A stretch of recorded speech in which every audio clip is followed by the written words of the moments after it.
வணக்கம். என் பெயர் சாப்பி பிரணீதா. நான் 5ஆம் வகுப்பு ஆறாண்டு பிரிவில் படிக்கின்றேன். நான் பேச வந்துள்ள தலைப்பு காமராஜரின் ஆட்சியின் சிறப்பை பற்றி சில வரிகள் பேச வந்துள்ளேன்.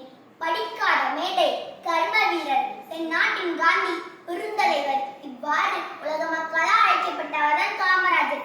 இவரின் ஆட்சிதான் தமிழகத்தின் பொற்காலம்.